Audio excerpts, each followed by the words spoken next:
आप सभी को राधे राधे। हिंदू मान्यताओं के अनुसार आषाढ़ मास के कृष्ण पक्ष की एकादशी तिथि को योगिनी एकादशी व्रत होता है। इस साल योगिनी एकादशी व्रत 5 जुलाई दिन सोमवार को पड़ रहा है। योगिनी एकादशी व्रत को करने से 88,000 ब्राह्मणों को भोजन कराने के बराबर फल मिलता है। इसलिए इस व्रत का अपना एक विशेष महत्व है। इस दिन भगवान विष्णु की पूजा करना भी विशेष फलदायी माना गया है। इस दिन श्री हरि की विधि सहित पूजा कर उनको पीले फूल, पीले वस्त्र, पीली मिठाई, पंचामृत आदि अर्पित करें।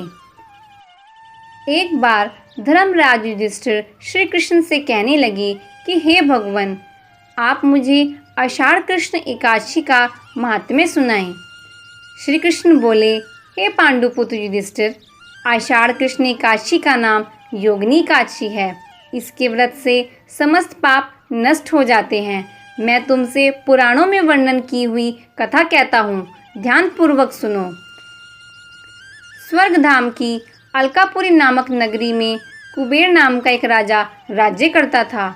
वह परम शिव भक्त था और प्रतिदिन भगवान शिव की पूजा किया करता था। हेम नाम का एक माली पूजन के लिए उसके यहाँ फूल लाया करता था। हेम की विशालाक्षी नाम की एक सुंदर पत्नी थी। एक दिन वह मानसरोवर से पुष्प तो ले आया, लेकिन वह अपनी स्त्री के साथ हास्य विनोद तथा रमण करने लगा। इधर राजा कुबेर उसकी दोपहर तक राह देखते रहे और अंत में राजा कुबेर ने सेवकों को आज्ञा दी कि तुम लोग जाकर माली का न आने का कारण पता करो, क्योंकि वह अभी तक पुष्प लेकर नहीं आया।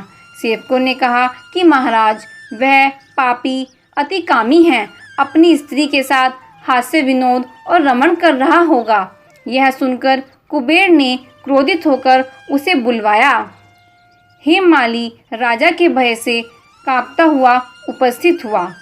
राजा कुबेर ने क्रोध में आकर कहा, अरे पापी नीच, तूने मेरे परम पूजनीय ईश्वरों के ईश्वर श्री शिवजी महाराज का अनादर किया है।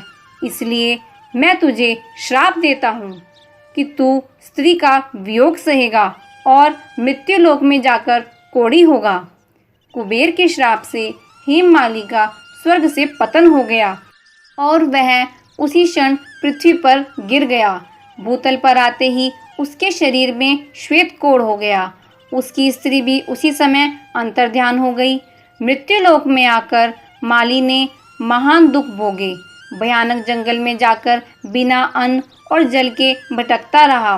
रात्रि को निद्रा भी नहीं आती थी, परंतु शिव की पूजा के प्रभाव से उसको पिछले जन्म की स्मृति का ज्ञान अवश्य रहा।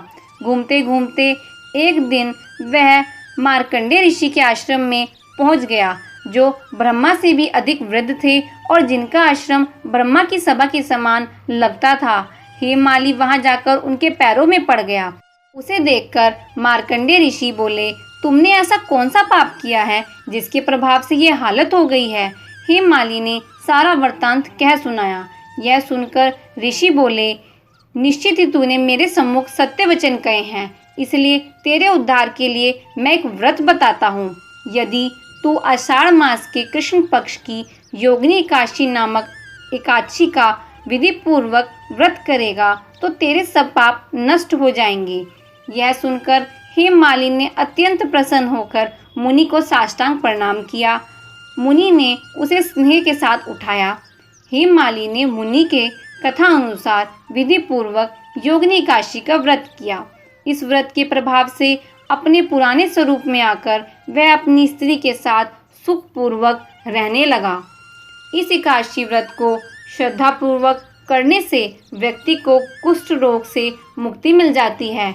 जाने अनजाने में किए गए पाप नष्ट हो जाते हैं और भगवान विष्णु की कृपा से मृत्यु के बाद उनके चरणों में स्थान प्राप्त होता है। बोलो वृंदावन बिहारी लाल की जय।